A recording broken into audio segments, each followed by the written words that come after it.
అందరికీ hi. So ఇవాళ reading ఏంటంటే ప్రస్తుతం మీ లైఫ్ లో అసలు ఏం జరుగుతుంది అనేది ఈరోజు మన రీడింగ్ అన్నమాట. So without any delay let's get started. మీకు ఎవరికైనా పర్సనల్ రీడింగ్స్ మీ సిచ్యువేషన్ కి తగ్గట్టుగా కావాలనుకుంటే డిస్క్రిప్షన్ చెక్ చేయండి. ప్రైజెస్ చాలా రీజనబుల్ గా ఉన్నాయి. అండ్ నా ఛానల్లో చాలా టైప్స్ ఆఫ్ వీడియోస్ ఉన్నాయి. Career, love, universe messages, soulmates గురించి, మీ మనసులో ఉన్న వ్యక్తి గురించి, కెరియర్ గురించి, ఫైనాన్షియల్ సిచ్యువేషన్స్ గురించి చాలా రీడింగ్స్ ఉన్నాయి. మీరు అవన్నీ ఒకసారి చెక్ చేయొచ్చు. And so let's get started. Universe, please give me accurate reading. Universe, ప్రస్తుతం నా కలెక్టివ్ లైఫ్ లో ఏం జరుగుతుంది? యూనివర్స్, ప్రస్తుతం నా కలెక్టివ్ లైఫ్ లో ఏం జరుగుతుంది? Universe, please give me accurate reading. Universe, ప్రస్తుతం నా కలెక్టివ్ లైఫ్ లో ఏం జరుగుతుంది? Universe, please give me accurate reading. Universe,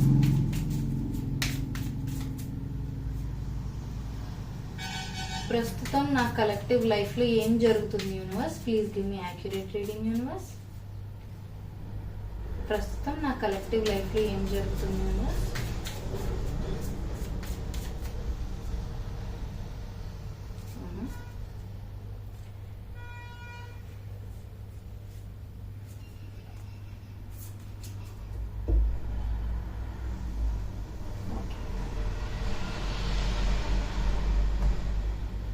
please clarify Six of Cups. Universe,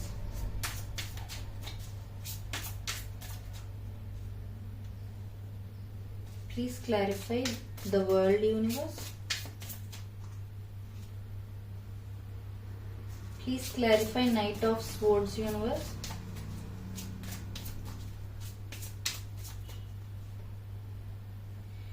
yeah చాలా స్పెసిఫిక్ మెసేజెస్ చూపిస్తున్నాయి ఈ రీడింగ్ మాత్రం. అండ్ మనకి ఇక్కడ మేజర్ ఆర్కానా కూడా చాలా అంటే చాలా ఎక్కువ కనిపిస్తున్నాయి. యా, సో ఫస్ట్ థింగ్ నేను ఒకటి మీకు చెప్పాలనుకుంటుంది ఏంటంటే, ఇది టైమ్లెస్ రీడింగ్ అండి. సో టైమ్లెస్ రీడింగ్ అంటే మీరు ఈ రీడింగ్ నేను పోస్ట్ చేసిన వెంటనే చూడాలి అని ఏం కాదు. ఈ రీడింగ్ మీ ముందుకు ఎప్పుడు వచ్చినా సరే అది మీకు కనెక్ట్ అవుతుంది అని అంటే అది మీకోసం అని అర్థం. సో ఇప్పుడు రీడింగ్ లోకి వెళ్ళిపోదాం. ఇక్కడ ఏంటంటే ఫస్ట్ థింగ్, మీ లైఫ్ లో ప్రస్తుతం ఏం జరుగుతుంది అని అంటే, ఇది అందరికీ రెజినేట్ అవ్వాలని లేదు. ఎవరికి రెజినేట్ అవుతుందో వాళ్ళు మాత్రమే తీసుకోండి. ఎందుకనంటే ఇది జనరల్ రీడింగ్ కాబట్టి అందరికీ రెజినేట్ అవ్వదు, కొంతమందికి కనెక్ట్ అవుతుంది. సో కనెక్ట్ అవ్వలేని వాళ్ళు నా ఛానల్లోనో లేకపోతే వేరే ఛానల్స్ ఏమైనా రీడింగ్స్ చెక్ చేసుకోవచ్చు మీరు. ఓకే, ఫస్ట్ థింగ్ ఏంటంటే మీరు ఎవరినో చాలా అంటే చాలా మిస్ అవుతున్నారు అనమాట. ప్రెసెంట్ వాళ్ళతో ఉన్న బాండ్ గానీ, ఆ మెమరీస్ గానీ ఏంటంటే మీరు పదే పదే గుర్తు తెచ్చుకుని వేరేలా ఉన్నేమో లైఫ్, అనవసరంగా నేను మెస్అప్ చేశానా అన్నట్టుగా సమ్ సార్ట్ ఆఫ్ పెయిన్ఫుల్ గా ఆలోచించుకోవడం. అంటే ఒకప్పుడు చాలా బ్యూటిఫుల్ గా ఉన్న మెమరీస్ ఇప్పుడు వాళ్ళ గురించి మీకు గుర్తొస్తున్నప్పుడు ఎలా అవుతుందంటే అదొక పెయిన్ లాగా అవుతుంది అనమాట. ఒకప్పుడు స్వీట్ గా ఉన్న మెమరీస్ ఇప్పుడు ఎందుకు ఇంత బాధ కలిగిస్తున్నాయి, బాధ పెట్టేలా అవుతున్నాయి అని చూపిస్తుంది అనమాట. మోస్ట్లీ నాకు తెలిసి మీరు మీ పర్సన్ ఎవరైనా ఉండుంటే సెపరేషన్ లో ఉండిండొచ్చు. ఇది లవ్ రీడింగ్ అవుతుందని నేను అసలు ఎక్స్పెక్ట్ చేయలేదు. బట్ ఇక్కడ కార్డ్స్ చూసిన తర్వాత mostly you are thinking too much about some person ఖచ్చితంగా. సో మీరు ఇప్పుడు వాళ్ళతో ప్రెసెంట్ సెపరేషన్ లో కూడా ఉండిండొచ్చు.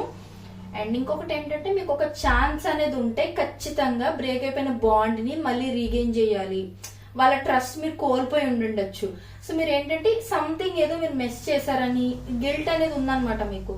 సో ఏంటంటే అది నేను మళ్ళీ కరెక్ట్ చేయాలి సిచ్యువేషన్ ని. నా సిచ్యువేషన్ నా చేయి జారిపోయే లోపు, లేదనంటే మీ పర్సన్ లైఫ్ లోకి వేరే వాళ్ళు ఎవరో వచ్చేసే లోపు మీరు ఒక సెకండ్ ఛాన్స్ అనేది తీసుకుని వాళ్ళకి మీరు ఎందుకు అప్పుడు అలా బిహేవ్ చేశారు, ఎందుకు ఫర్ ఎగ్జాంపుల్ మీరు ఏమైనా కొట్టుకోవడం గానీ, మాట్లాడుకోకపోవడం, ఐ మీన్ మాటలతోనే ఇద్దరు హర్ట్ చేసుకోవడం గానీ, లేదా మీరు వాళ్ళని హర్ట్ చేయడం గానీ, లేకపోతే మీరు వాళ్ళని కొట్టడం గానీ, ఇలా ఏమైనా ఫిజికల్ హర్ట్ గానీ, లేదనంటే మాటలతో హర్ట్ చేయడం గానీ, ఇలా ఏమైనా జరుగుంటే ఏంటంటే వాళ్ళ ట్రస్ట్ మీరు కోల్పోయారనమాట. మీరు అనవసరంగా అలా మెస్అప్ చేశారు అని మీకు ఇప్పుడు అనిపిస్తుంది. కానీ మీరు ఏంటంటే ఆ టైంలో మీరు ఎందుకు అలా బిహేవ్ చేయాల్సి వచ్చింది, ఎందుకు మీరు అంత రూడ్ గా ఉన్నారు, ఎందుకు అంత హార్ష్ గా ఉన్నారు, వాళ్ళని ఎందుకు అర్థం చేసుకోలేకపోయారు అనేది మీరు వాళ్ళకి క్లియర్ గా ఎక్స్ప్లెయిన్ చేయడానికి మీకు ఒక సెకండ్ ఛాన్స్ అనేది ఉంటే బాగుండు అని మీరు చాలా అంటే చాలా ఎదురు చూస్తూ ఉంటున్నారు అనమాట. చాలా వెయిట్ చేస్తున్నారు. సమ్ టైమ్స్ మీరు అనుకుంటూ ఉండొచ్చు ఎలా అంటే మేబీ అవతల పర్సన్ నన్ను రీచ్ అవుతారేమో, వాళ్ళే వచ్చి నన్ను కలుస్తారేమో, మాట్లాడుకుందాం, సెటిల్ చేసుకుందాం అని అడుగుతారేమో అని అనుకోవచ్చు. ఇన్ కేస్ మీది ఒక లాంగ్ డిస్టెన్స్ రిలేషన్షిప్, లేకపోతే మీరు వాళ్ళు దూరం దూరంగా అంటే వేరే వేరే ప్లేసెస్ లో కానీ వేరే వేరే కంట్రీస్ లో కానీ ఉండుంటే ఎలా అంటే మేబీ వాళ్ళు మీకు ఒక మెసేజ్ చేస్తారని, వాళ్ళే మీకు కాల్ చేస్తారని మీరు చాలా వెయిట్ చేసి ఉండండొచ్చు ఇప్పటి వరకు. బట్ మీరు ఏం రిజల్ట్ చూడలేదు అనమాట. మీరు ఏంటంటే కొన్నాళ్ళు పోయే సిచ్యువేషన్ నార్మల్ అవుద్ది, వాళ్ళే కాల్ చేస్తారులే అని కొంతకాలం వెయిట్ చేసి ఉండుండొచ్చు.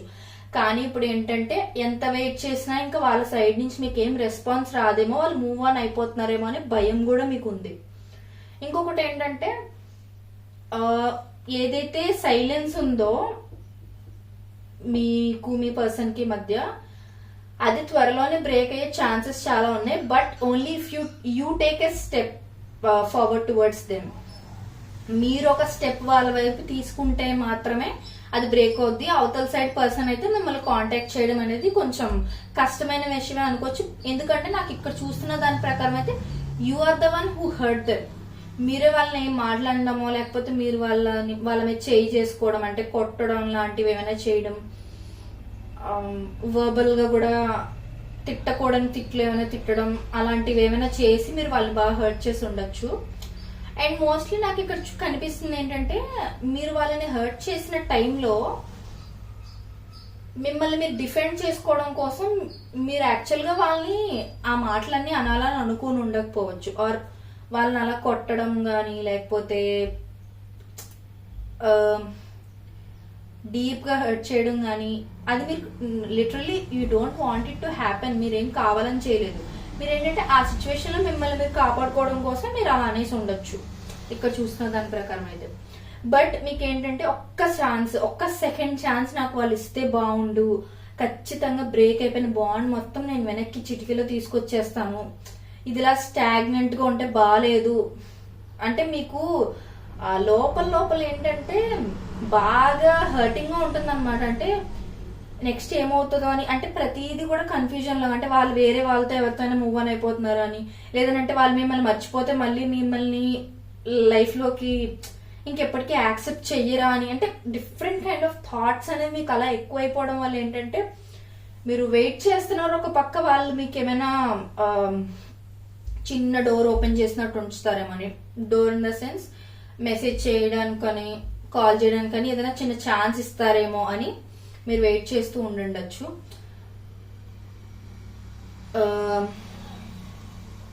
బట్ ఏంటంటే అవతల పర్సన్ మాత్రం no, they are blocked completely because మీరు అంతలా హర్ట్ చేశారు వాళ్ళని. సో అది చూపిస్తుంది. ఆ గిల్ట్ మీకు కూడా తెలుసు, మీదే తప్పని కూడా మీకు తెలుసు.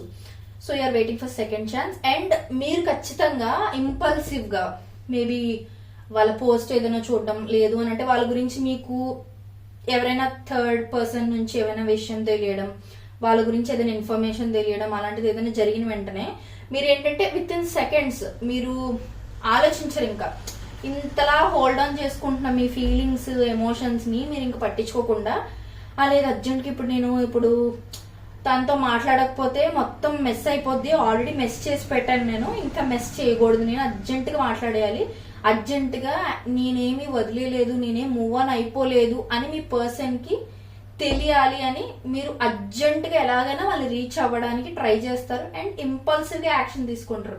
ఇంపల్సివ్ యాక్షన్ అంటే ఏంటంటే మీరేం ఆలోచించరు, మీరేం ప్లాన్ చేసి యాక్షన్ తీసుకోరంటే రేపు మాట్లాడదాం, రేపు ఈ టైంకి ఇన్ని గంటలకి మెసేజ్ పెడదాం అని మీరేం ఫిక్స్ అవ్వరు. అప్పటికప్పుడు మీరు ఏదో పోస్ట్ చూడడమో, లేకపోతే వాళ్ళ గురించి ఏదైనా ఇన్ఫర్మేషన్ తెలియడమో, అలా ఏదైనా అవ్వగానే లేదు నేను అర్జెంట్ గా యాక్షన్ తీసుకోవాలి, లేకపోతే I lose that person forever అన్న ఫీలింగ్ వచ్చి వెంటనే ఇక్కడ రెండు కూడా ఫాస్ట్ మూవింగ్ చూపిస్తున్నాయి, యాక్షన్ తీసేసుకుంటారు. And that's the right step. ఎందుకు అని అంటే మీరు అలా యాక్షన్ తీసుకున్న తర్వాత ఖచ్చితంగా ఆ బాండ్ బ్రేక్ అవ్వకుండా రీబిల్డ్ అయ్యే ఛాన్సెస్ చాలా ఎక్కువగా ఉన్నాయి. బికాస్ అవతల person if they move on, వాళ్ళు మూవ్ ఆన్ అయిపోతే మీరు ఏం చేయలేరు. But before they move on మీరు ఖచ్చితంగా ఒక స్టెప్ అయితే తీసుకోబోతున్నారు. ఆ స్టెప్ అంటే మీరు ఒక మెసేజ్ చేయడమో, లేకపోతే డైరెక్ట్ గా కలిసి మాట్లాడడమో, లేదంటే ఒక కాల్ చేయడమో, అలా ఏదో ఒకటి చేసి మీరు ఆ బాండ్ ని బ్రేక్ అవ్వకుండా ఖచ్చితంగా మీరు కాపాడుకుంటారు. అదైతే నాకు కనిపిస్తుంది ఇక్కడ. అప్పుడు ఈ స్టాగ్నేషన్ లో ఉన్న ఈ సైకిల్ అండి కొత్త సైకిల్ అనేది బిగిన్ అవుతుంది అనమాట. ఇంకొకటి ఏంటంటే అవతల పర్సన్ మీతో చాలా ఫెయిర్ గా ఉన్నారు, అంటే న్యాయంగానే మాట్లాడుతూ న్యాయంగా ఆలోచిస్తూ మీకు సంబంధించిన విషయాలు అన్నింటిలో కూడా చాలా న్యాయంగా ఆలోచించారు అన్న విషయం మీకు కూడా తెలుసు. సో మీరు ఏంటంటే వాళ్ళకి అన్యాయం జరగకూడదు, అనవసరంగా వాళ్ళని హర్ట్ చేశాను, బాధ పెట్టాను, ఎమోషనల్ పెయిన్ ఇచ్చాను, సో నా తప్పు నేను సరిదిద్దుకోవాలి అనే సిచ్యువేషన్ లో మీరైతే ఉన్నారు. ప్రెసెంట్ మీ లైఫ్ లో అయితే ఈ థాట్స్ అన్ని చాలా ఎక్కువ నడుస్తున్నాయి అనమాట. అండ్ ఇంకొకటి ఏంటంటే మీకు పీస్ అనేది ఉండట్లేదు ఈ థాట్స్ వల్ల. అంటే ఎక్కడ మిస్ అయిపోతానో, ఎక్కడ దూరం చేసేసుకుంటానో అనే భయం ఎక్కువైపోయి యూఆర్ లైక్ ఏం చేయాలో మీకు అర్థం కాని సిచ్యువేషన్స్ లో మీ పీస్ మొత్తం కోల్పోతున్నారు అనమాట మీరు. అండ్ ఇక్కడ ఏంటంటే మీరు మీ ఈగోని వదిలేసి నెక్స్ట్ స్టెప్ తీసుకోవాలని రెడీ అవ్వబోతున్నారు అనమాట. ఖచ్చితంగా అది చూపిస్తుంది నాకు. అంటే మీరు ఆల్మోస్ట్ అనుకుంటూ ఉండండి ఒక ఛాన్స్ తీసుకోవాలని. మీరు మోస్ట్లీ ఏంటంటే వాళ్ళ సైడ్ నుంచి ఏమైనా యాక్షన్ వస్తుందేమో అని చూసారు, బట్ రాదని మీకు అర్థమైపోయింది. సో మీరు ఖచ్చితంగా యాక్షన్ అయితే తీసేసుకుంటారు, I'm sure about that. And మీరిద్దరిది రీయూనియన్ అనేది కానీ ఒకవేళ జరిగిపోతే నాకు రీయూనియన్ కార్డ్స్ కూడా కనిపిస్తున్నాయి. మీ సైడ్ నుంచి స్టెప్ అనేది కనుక తీసుకుంటే ఖచ్చితంగా రీయూనియన్ అనేది చాలా బ్యూటిఫుల్ గా జరుగుతుంది. And some sort of celebration ఏదో కూడా సెలబ్రేట్ చేసుకుంటారు మీరిద్దరు కలిసి. మీరు లాజికల్ గా ఆలోచించాలని అనుకుంటున్నారు. అండ్ ఇంకొకటి ఏంటంటే ఈసారి మాత్రం మెస్అప్ చేయకూడదు థింగ్స్ ని, అనవసరంగా గ్రాంటెడ్ గా తీసుకోకూడదు అవతల పర్సన్ ని. ఎందుకనంటే ఈసారి ఛాన్స్ మిస్ అయిపోతే మళ్ళీ ఇంకెప్పుడు వాళ్ళు మిమ్మల్ని క్షమించరు అని. మేబీ నాకు తెలిసి 2-3 టైమ్స్ సేమ్ థింగ్ రిపీట్ అయ్యి ఉండొచ్చు. మీరు ఇష్టం వచ్చినట్టుగా మాట్లాడడం, అవతల పర్సన్ సైలెన్స్ లోకి వెళ్ళిపోవడం, మళ్ళీ మీరిద్దరు మళ్ళీ కొన్నాళ్ళ తర్వాత మాట్లాడుకోవడం, మళ్ళీ బ్రేక్ అయిపోవడం, మళ్ళీ మాట్లాడుకోవడం. వాళ్ళకి ఏంటంటే అవతల పర్సన్ కి విరక్తి వచ్చేస్తుంది అనే ఫీలింగ్ మీకు కూడా తెలుసు వాళ్ళ సిచ్యువేషన్. సో ఈసారి ఏంటంటే మీరు ఒక కమిట్మెంట్ గానీ స్టెబిలిటీ గానీ ఇవ్వాలని ఖచ్చితంగా ఫీల్ అవుతున్నారు. అండ్ మీరు మీ మైండ్ లో అది ఉంది ఆ థాట్. మీరు ఏంటంటే మీ మైండ్ లో ఆ పర్సన్ కి ఆ పర్సన్ మీద మీకు ఎలాంటి ఫీలింగ్స్ ఉన్నాయో, ఎలాంటి మంచి ఎమోషన్స్ ఉన్నాయో ఇవన్నీ మీకు తెలుసు. బట్ మీరు ఏంటంటే ఇగ్నోర్ చేస్తున్నారు. కాదు నాకేం అలాగేం అనిపించట్లేదు, జస్ట్ అలా ఇగ్నోర్ చేసేస్తున్నారు. బట్ యాక్చువల్ గా మీ సోల్ కి, మీ ఇన్నర్ వాయిస్ కి ఖచ్చితంగా తెలుసు మీకు ఆ అవతల పర్సన్ అంటే చాలా ఇష్టం. But you're just keeping on neglecting those feelings అనమాట. But at some point of time ఒక బ్రేక్ త్రూ అనేది జరగబోతుంది. ఖచ్చితంగా ఈ సైలెన్స్ మొత్తం బ్రేక్ చేయబోయేది మీరే ఫర్ షూర్. అండ్ మీరేంటంటే ఆ అప్రోచ్ కూడా ఎలా అంటే డైరెక్ట్ గా ఏదో మీరు తగ్గిపోయి మాట్లాడినట్టుగా కాకుండా వేరే ఏదో మ్యాటర్ మాట్లాడదాం అన్నట్టుగా కన్వర్జేషన్ స్టార్ట్ చేసి, లాజికల్ గా స్టార్ట్ చేసి, అప్పుడు ఆ కన్వర్జేషన్ ఎమోషనల్ గా, అంటే ఇంకా వాళ్ళ మనసులో మీరు ఉన్నారా లేదో, వాళ్ళ మీద మీకు మీ మీద వాళ్ళకి ఎలాంటి ఒపీనియన్ ఉందో లేదని ఫస్ట్ మీరు తెలుసుకోవడానికి ట్రై చేస్తారు. It's like testing the waters అనమాట. సో ట్రై చేసి అప్పుడు వాళ్ళు ఓకే మాట్లాడడానికి కొంచెం పర్వాలేదు, కొంచెం స్పేస్ ఇస్తున్నారు మీకు అని అనగానే, అని మీరు తెలుసుకోగానే మీరేంటంటే అప్పుడు ఎమోషనల్ గా మీరు ఏం ఫీల్ అవుతున్నారో అది చెప్పేసి ఒక కమిట్మెంట్ గానీ, లేదు అని అంటే కమిట్మెంట్ కి సంబంధించిన డిస్కషన్ ఏదైనా గానీ మీరు మోస్ట్లీ చేస్తారు. సో ప్రస్తుతం మీ లైఫ్ లో అయితే ఇదంతా నడుస్తుంది. ఇది మోస్ట్లీ ఒక పర్సన్ గురించి అయి ఉండొచ్చు, లేదంటే డిఫరెంట్ పీపుల్ గురించి అయి ఉండొచ్చు. అంటే ఇది అందరికి కార్డ్స్ అన్ని ఒకరికే కనెక్ట్ అవ్వాలని లేదు. ఏ పార్ట్ వరకు ఎక్కడికి ఎవరికి కనెక్ట్ అవుతుంది అనేది మీరే తీసుకోండి. అండ్ యా మనకి సేమ్ కార్డ్స్ మళ్ళీ మళ్ళీ రిపీట్ అయ్యాయి. సో మోస్ట్లీ 100% కాదు 200% I'm sure you are the one who is going to take action. And you only have to take action because అవతల సైడ్ నుంచి మీకు యాక్షన్ ఏమీ కనిపించదు. బికాస్ మీరు అవతల పర్సన్ అంతలా హర్ట్ చేసి ఉండొచ్చు. ఈసారి అయినా సరే మీరు ఏంటంటే లాజికల్ గా ఆలోచించండి. అండ్ ఇఫ్ అవతల పర్సన్ ఎమోషనల్ పర్సన్ అయి ఉంటే ఆ యాంగిల్లో కూడా మీరు ఆలోచించాలి. అంతేగాని గ్రాంటెడ్ గా తీసుకోవడం, మీకు ఇష్టం వచ్చినట్టుగా మాట్లాడేయడం, మాటలు వదిలేసి పొగరుగా మాట్లాడడం ఇలా అయితే మొత్తానికి బ్రేక్ అయిపోద్ది. అదైతే నేను మీకు చెప్తున్నాను. Okay, so this is the reading for today. మీకు ఎవరికైనా నచ్చినట్లయితే like, share and subscribe to my channel. And personal readings కావాలంటే డిస్క్రిప్షన్ లో చెక్ చేయండి. నెక్స్ట్ మీకు ఎలాంటి వీడియోస్ ఆర్ రీడింగ్స్ కావాలి అని అనుకుంటున్నారో నాకు ఖచ్చితంగా తెలియజేయండి. Thank you so much. Bye bye.